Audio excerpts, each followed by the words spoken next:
जय मां शारदे। आज हम कुंडली के 12 भावों में मंगल ग्रह का फलादेश करना सिखाएंगे।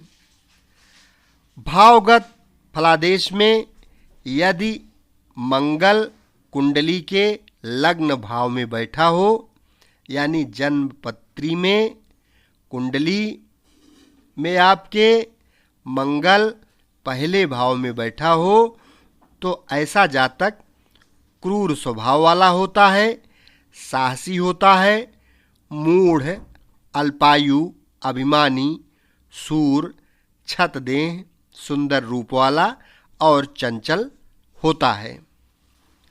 कुंडली में यदि मंगल दूसरे भाव में बैठा हो, तो जो भावगत फलादेश उसका होगा वो कुछ इस प्रकार होगा। ऐसा जातक निर्धन, कदन्न भोजी, विकृत मुंह वाला, नीच लोगों का संग करने वाला और विद्या से हीन होगा। कुंडली के तीसरे भाव में यदि मंगल हो, तो उसका भावगत फलादेश आप कुछ इस प्रकार कर सकते हैं, यानी जन्म पत्री में तृतीय भावगत यदि मंगल हो, तो ऐसा जातक वीर होता है, अजेय होता है, भ्रातृहीन होता है, हृष्ट होता है, सभी गुणों का निदान और सुप्रसिद्ध होता है। कुंडली में मंगल यदि चौथे भाव में बैठा हो, तो आप भावगत फलादेश जब करेंगे तो ये समझना चाहिए कि ऐसा जातक गृह, अन्न, वस्त्र और बंधु से हीन, वाहन रहित, दुखी, दूसरे के घर में रहने वाला होता है।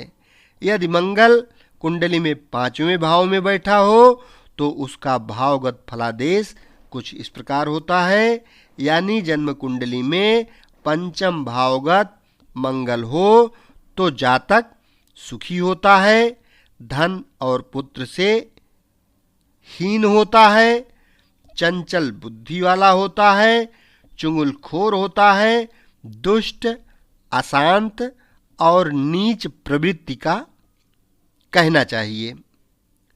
कुंडली के छठवें भाव में अगर मंगल बैठा हो, तो ऐसा जातक अतिकामी, दीप्त जठराग्नि, सुंदर और दीर्घ देह वाला बलवान होता है, बंधुओं में श्रेष्ठ होता है, यानी मुखिया टाइप का होगा। ऐसा फलादेश समझना चाहिए। कुंडली के सातवें भाव में अगर मंगल बैठा हो, यानी जन्म कुंडली में सप्तम भावगत भौम हो, तो जातक स्त्री का नाशक, रोगी, कुमार्गगामी, दुखी, पापी, संतार युक्त, निर्धन, निरस, पतला शरीर वाला होता है।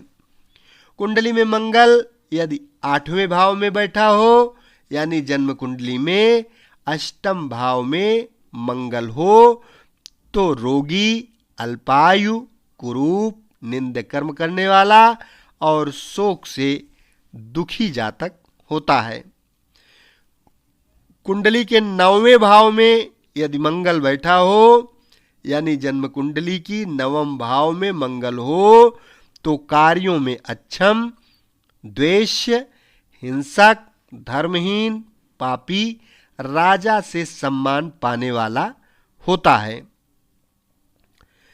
किसी कुंडली में यदि मंगल 10वें भाव में बैठा हो, यानी जन्म काल में 10म भाव में मंगल हो, तो ऐसा जातक कार्य में दक्ष होता है, सूरवीर होता है, अजेय होता है, श्रेष्ठ पुरुष का सेवक होता है, पुत्र सुख से युक्त और अधिक प्रतापी होता है।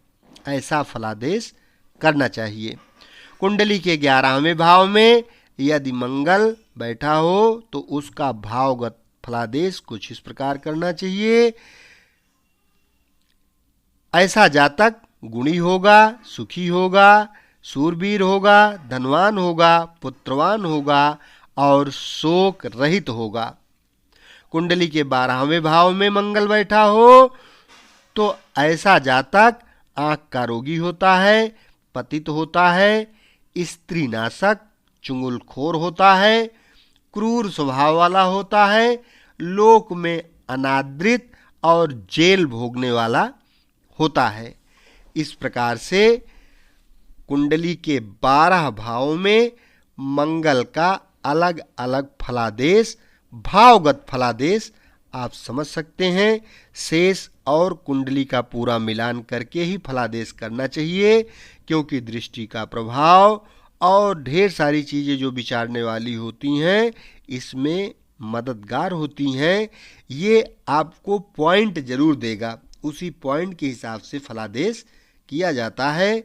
यदि अभी तक चैनल को सब्सक्राइब न किए हो तो कृपया यह चैनल सब्सक्राइब अवश्य कर लें, क्योंकि इस चैनल के माध्यम से आपको संपूर्ण वैदिक ज्योतिष, लाल किताब, हस्तरेखा ज्ञान और ढेर सारी जानकारी ज्योतिष से संबंधित हमेशा एकदम फ्री में मिलती रहेंगी। शेष अगले भाग में। धन्यवाद।